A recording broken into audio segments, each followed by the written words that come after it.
You are listening to episode 312 of the Peaceful Mind Podcast.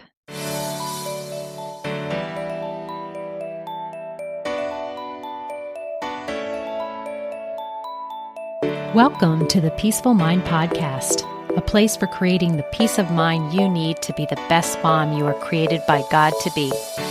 If you want to bring more balance, more joy, and more peace to your motherhood, this is the place for you. I'm your host, certified life coach and Catholic mom, Danielle Thienel. In the name of the Father, of the Son, and of the Holy Spirit, let's get started.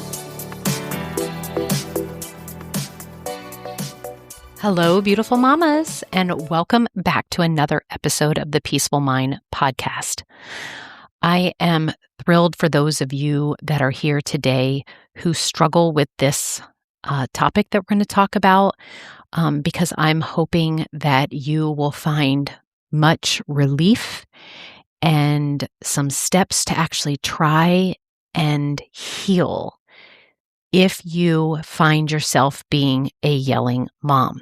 I want you to know what's really driving it so that you can make the changes necessary to move towards more peace of mind in this subject. Okay, this episode is for the mom who ends her day thinking, I hate that I yelled again. Or the mom who says, I just lost it and I don't even know why. Like maybe you're thinking, I was fine. And if that's you, I want you to know you're not alone. Because the reason why I'm bringing this topic to you is because it was talked about recently and very prevalent from clients that I have. And I myself have a personal kind of focus in this subject because I did find myself when the kids, I especially can remember they were all of that middle school, upper elementary age where I would say that yes, I found myself way more often than not being a yelling mom. So I have so much compassion and so much love for this. And I'm just thrilled that I can actually bring this to you. I know that it would have helped me so much back in the day. And it also, again, a life coach did talk to me about this and through this. So for any of you, again, who struggle with yelling, this episode is for you. Okay. I want to start by telling you something that I hope you will carry with you. Okay. And that is this, that yelling isn't a moral failure. What it is it's a signal. It is your body and brain letting you know that something deeper is going on. And today we're going to unpack that. Okay, when moms come into my coaching program, whether it's through private coaching or through my Busy to Balance group coaching program, many will say that they want to stop yelling. That's one of the reasons they want to come, right? They want more calm or feel more in control in their life, and they want more confidence on how to change this. Or they might say that they wish that they had more patience. Like that's a signal for me when I hear that phrase that probably yelling is happening. And that makes complete sense to me. But what we discover in coaching is this, that yelling is never the underlining true issue. It's what I want to call today, for example purposes, is a surface symptom. Okay, it's a sign. It's a sign that something underneath is being ignored, pushed down, or misunderstood. And let me share what came up recently on my group call and really had me saying, okay, I really want to do a podcast episode about this. So one of my clients was feeling so discouraged that she couldn't stop snapping at her kids. And she said, I don't want to yell, but I feel like no one is listening. No one helps me, and I have to do everything. Does this sound familiar to you? Because that's the heart of it. What's driving the yelling isn't just the behavior of our kids or the mess in the kitchen. And that's definitely what I thought was causing it. It's the unmet emotion under the surface. It's the unprocessed thought that says, I'm alone in this. I'm invisible. I can't keep doing all of this by myself. So I want to normalize what's actually happening for you, because here's the truth. Your brain is doing exactly what it was designed to do. In that moment of stress, say your toddler screaming or your teen's like eye rolling again, right? Your lower brain kicks in with a message. Danger, danger, not physical danger, but emotional overload. It starts scanning. Your brain will start scanning for control, for order, for relief. Right? It is meant, this part of your brain that I call the lower brain, right? It is meant to keep you safe and keep kind of like a homeostasis going on.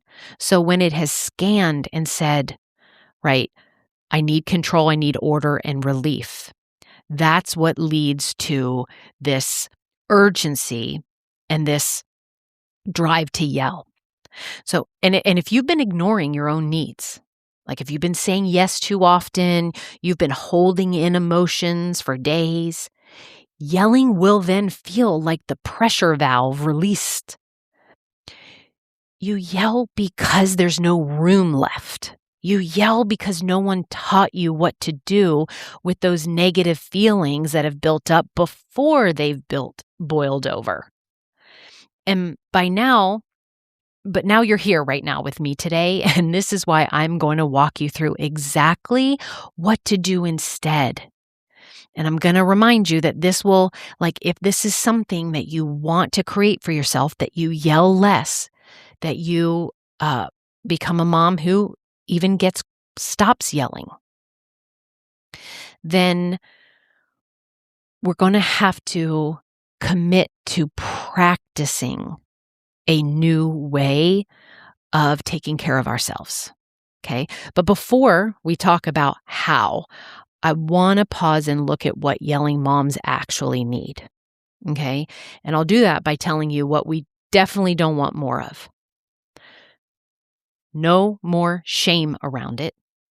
Okay. Not another consequence chart for our child, and not a silent promise to ourselves to do better tomorrow. This is what we need. We need to understand the emotion behind your reactions. We want to process that emotion without exploding or stuffing it. We want to think differently about what it means when our kids don't listen. And we want to forgive ourselves quickly when we mess up, because the chances of us 100% not yelling anymore. And plus, there is an upside. I was talking with my client too, right? Sometimes our children and the anger that comes, like there is a lesson there. There is a kind of more conviction on their side. Sometimes it does reap a positive benefit. But I want you to see, becoming somebody who understands their emotions, knows how to process it, doesn't stuff it down. We change our mindset in thinking about these situations when yelling comes up, and we are someone who forgives ourselves on the regular and realizes our humanness when we mess up. This is 100% possible for you. It was for me, and it can be for you. Let's get more peace around if we do yell, and let's get more peace and empowerment about what to do to prevent it, and let's heal ourselves, right? Okay, let's go to those steps now, okay? Number 1, I need you to name the root emotion, okay? Mine was stress and overwhelm. So instead of trying to stop yelling in the moment, can we start earlier when we are in a calm place? When you notice your body, even if you're not in a calm place, it's like you notice your body is getting tense. Like we can feel like that we've stepped into, a negative motion, and it kind of builds. There's like this, it gets more tense. and our tone starts to sharpen, maybe our jaw gets tight. When we have that first original, it's starting kind of thought, can we ask, what am I really feeling right now? This is exactly what we did on that call. The client shared she'd been yelling almost every morning, trying to get the kids out the door. And so we slowed it down and I asked, what were you feeling before the yelling started? And she said, I felt invisible. She was like, no one was listening to me. I felt like the only one who cared if we were like going to make it on time, if we were going to be late. And right there, that's the work. She's naming that she's feeling unheard, unseen, unappreciated. And that was the root. That's actually the reason why she yelled. And that is what you want to heal. You want to heal the feeling of being unheard, unseen, unappreciated. And so first, that step, we have to have that step. When we name the emotion, when we get access to it, we get some clarity around it, and we stop being run by it. Okay, so mama, think of a recent yelling moment that you had. What was under the surface for you? Okay, just stop a moment, think, I know that mine could always be traced back to feeling stressed and overwhelmed. And I did just have a situation that I was able to offer, and this was with my adult children. And I remember getting some news earlier in the day that I was very disappointed by. And then later I was snapping and I was short. That was why. It had nothing to do with what I saw in the moment that, the kids weren't doing. And so I could come back to, I was disappointed about that thing. That's the reason why. And that just shows you, it's like, I'm not perfect at this. I'm way, way, way better. I don't yell very often at all anymore. And it's because I get better, like at discovering that I was disappointed and processing that first, which then can prevent that later episode of yelling. Okay, I have lots to say on this, so let's move on to step 2, and that is to process the emotion before it processes you, right, into yelling. Because if we haven't actually felt the emotion and really worked through it and named it, it doesn't disappear, right? It kind of like leaks out. It leaks through yelling, snapping, rolling our eyes, storming out of the room, right? But when we allow emotion, it loses its power over us. This is how we get back to peace. So in coaching, I teach a very simple practice to process emotion. And I'm going to just quickly touch on it here because I really do think I'm going to dive deeper in another episode about this process. But here it is. It is like when you start feeling negative emotion, when you're disappointed and frustrated and mad and angry and, all of the things, overwhelmed, maybe you're feeling guilty, right?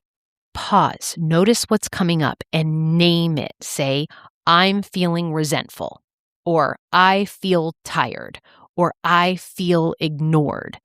And again, you're not necessarily saying this to anyone else. You are becoming more conscious and you're putting a name to it. Then you want to feel it on purpose. And the way we do this is we describe that emotion about what it feels like in your body. Maybe you say tight chest, flushed face, clenched jaw. And then at this point, when you really describe it, take as much time as you can. Like, where is it? What color is it? What is the texture of it? What is the movement of it in your body? Okay, this takes you away from the mind, the thinking that is making you feel negatively, and it's putting it in your body and having your mind think about it. And then we need to breathe. Breathe and allow it. Not fix it, just witness it. And then the last step is we want to ask ourselves, what do I need right now? And this 5-step process could take you maybe like 2 minutes. Sometimes it takes longer. Okay. But again, I'm going to dive deep more into how to do that in another episode. So stay tuned for that. And on another coaching call, one mom shared with me that she took like a bathroom break and she put her hand on her heart and she just said, Jesus, I'm overwhelmed and I need you right now. And this is where I want to always offer that our faith is there waiting to be called on. And that small shift of taking your mind there to Jesus and his help, right? This can also help us prevent what might be a future yelling spiral, right? Because when we ask, we will receive. So this is how to learn to feel your feelings is definitely a part of becoming somebody who heals their yelling, okay? And before I get into step 3, I've got to pause here because I want you to see that all of these like negative emotions, this is why I really, really hone in to telling you mamas the importance of self-care. It is that like almost prevention of getting to all the negative emotions, or at least lessening them in your life, because self-care is the soil of your life.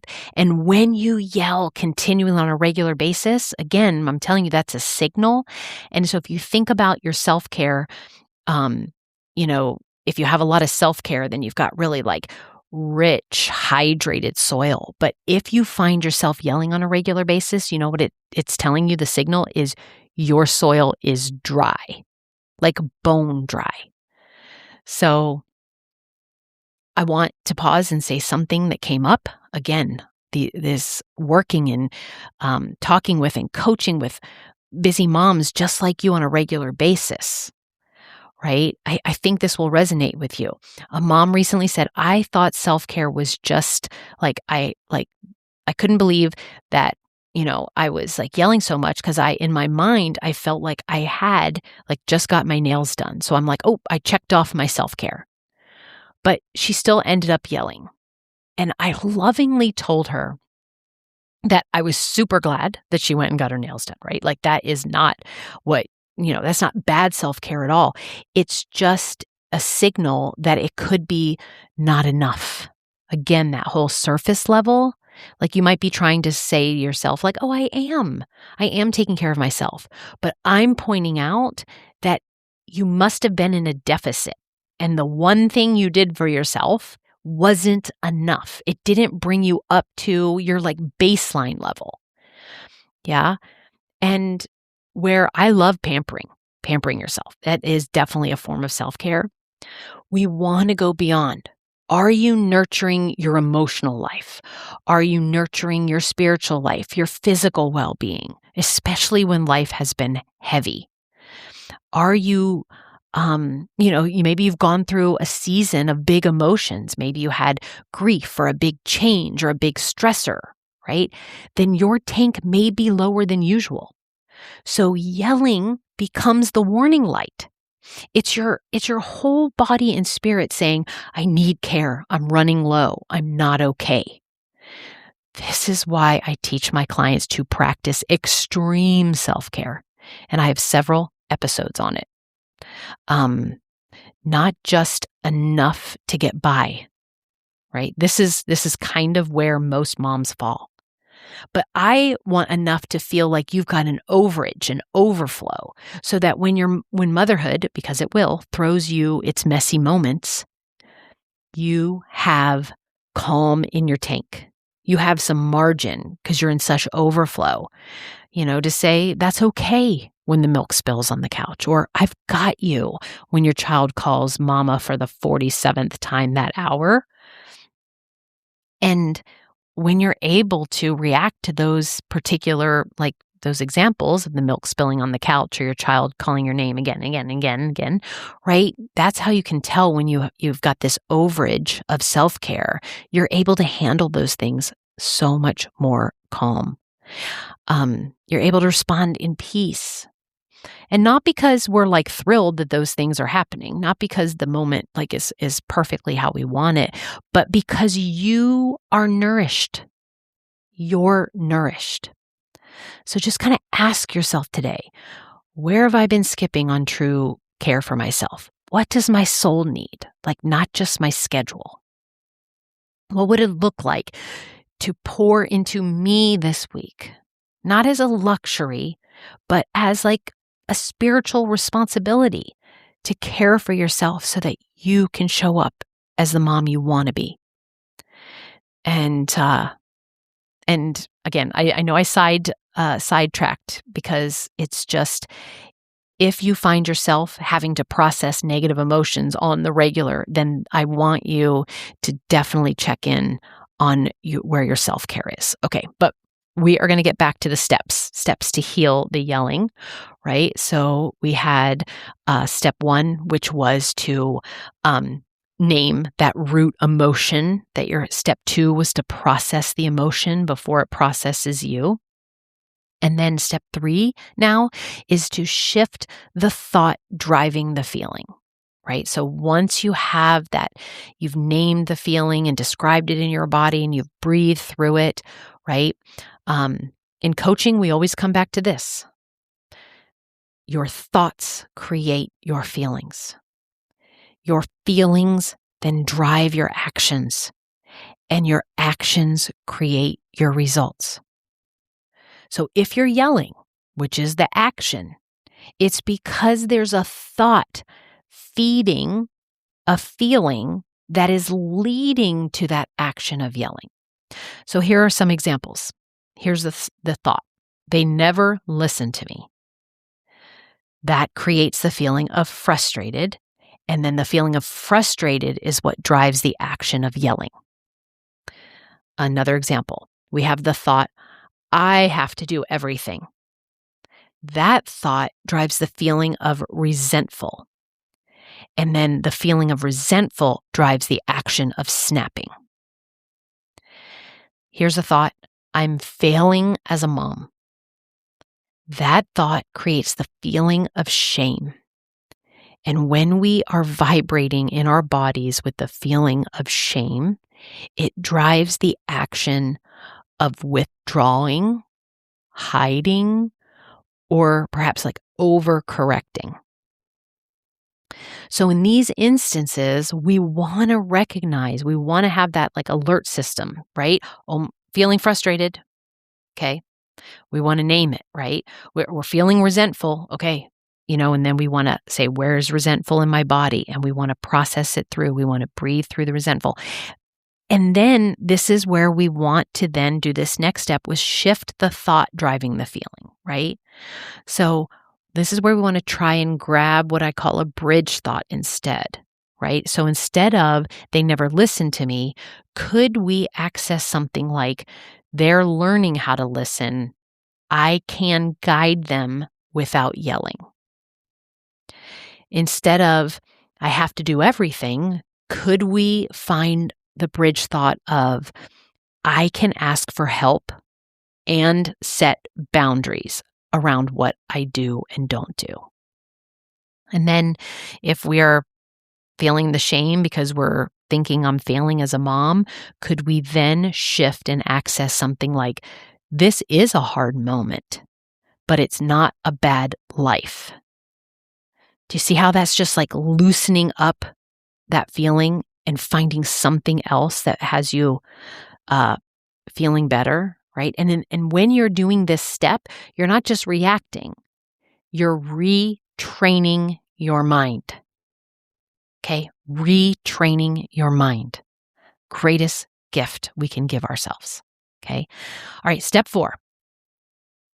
Setting up boundaries. I touched on this one with that previous thought example, but set up boundaries that will then serve your peace and your peace of mind, right? A lot of yelling, the action, comes from overcommitting, under-resting, not communicating your limits. So let me ask you, where are you expecting yourself to be a supermom? Where are you saying yes when you really want to say no in your life? Where do you need to ask for help or change the routine? A peaceful mom isn't a perfect mom, but she is a mom who protects her peace like it's sacred, because it is. And setting boundaries isn't selfish. It honors your humanity, that you are also somebody who has limited time and energy. And I do believe that it's spiritual. Everybody benefits when we set and uphold the boundaries that protect our peace. Step 5 is to repair, not to ruminate. If you've yelled, here's examples, some of the things that we can do. Sometimes the situation maybe warrants an apology, right? I'm sorry I raised my voice. That wasn't kind. Okay. Maybe sometimes if we yell, we want to reconnect. Maybe not in that moment, but as soon as we can, maybe there's, a hug, a smile, some eye contact. Maybe we want to repair with truth, being true. You're not the reason I yelled. I'm still learning how to handle big feelings too. Or maybe if I give the example, it'd be that didn't come out the way I wanted to. I'm realizing now I was disappointed about this other thing. And I'm sorry that you got the brunt of it. But the main thing is that I want to offer post times that we yell, and that is to release the guilt. Okay? And the way we do that is to remind ourselves that we're human and that we need to have grace for ourselves, because we are just a mess sometimes, and that does happen. But again, I'm coming back to, can we release it and remind ourselves that, oh, I just forgot, or this is a signal, or again, you become hey, what's going on with me? Or hey, I must be low on my self-care. We can't expect ourselves to get it right every time. I know God doesn't expect us to get it right every time. What He wants for you is a return to love, to peace as soon as possible, because it doesn't help any of us to remain in any kind of guilt or shame for a long period of time. So again, this episode was built out of real life mama stuff. So I know that my clients aren't the only ones. I have seen yelling moms become more peaceful leaders in their homes. This is me included. And the way we got here was not by working harder, and it was not by shaming ourselves, but this is what we did. So it was myself included, and those that are actively working with me, we learned to understand our own internal workings of our mind and our emotional systems, and what actually causes and what triggers them.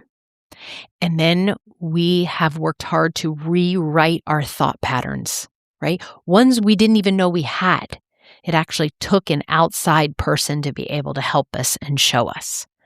And we create emotional space through our weekly support.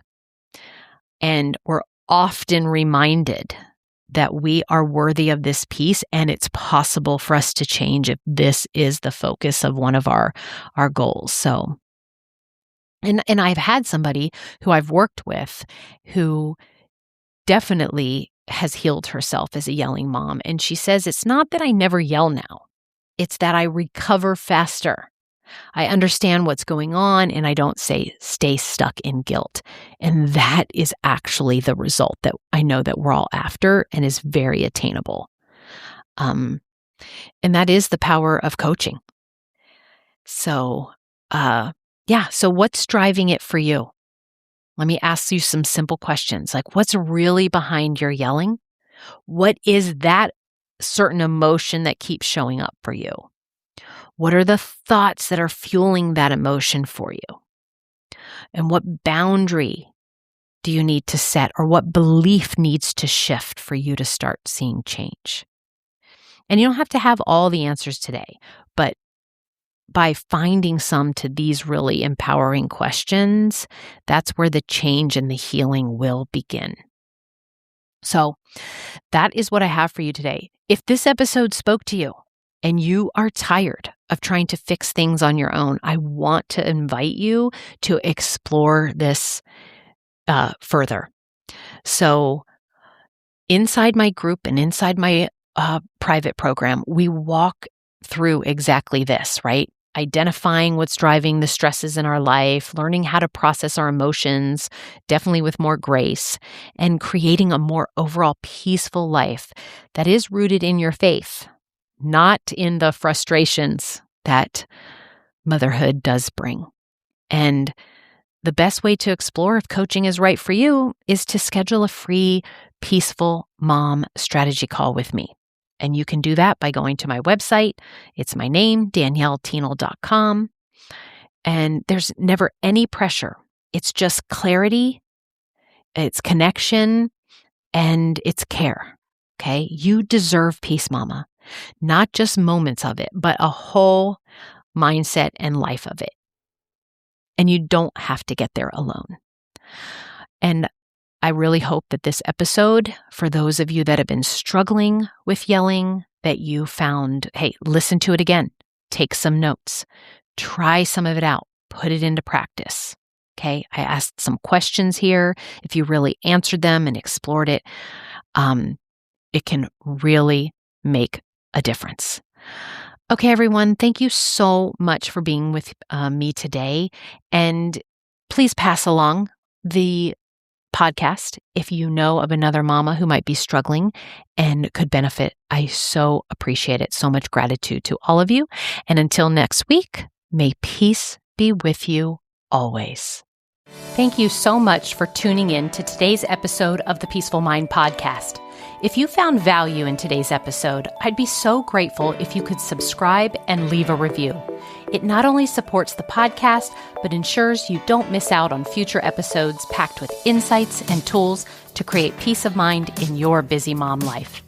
And if you're of the Catholic faith like me or any Christian mom seeking to feel better in any area of your life and to show up more calm, connected, and confident, I can help. Become an empowered mom who knows how to bring about the changes you desire, no matter the circumstances. Whether you need one-on-one guidance to get there, prefer a group coaching program with like-minded women, or a self-study course, I've got you covered. Explore my private one-on-one packages, join my Busy to Balance group life coaching program, or delve into my signature course, Divine Time. To find out which path is right for you, let's meet and see what's the best fit. Schedule a free call with me at DanielleTienel.com or send me a direct message on Facebook or Instagram at Danielle Tienel Coaching.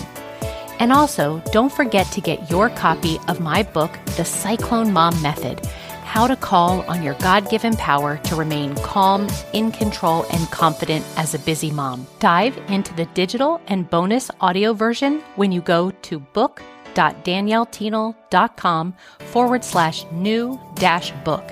You'll find all the details in the show notes too. Until next time, peace be with you always.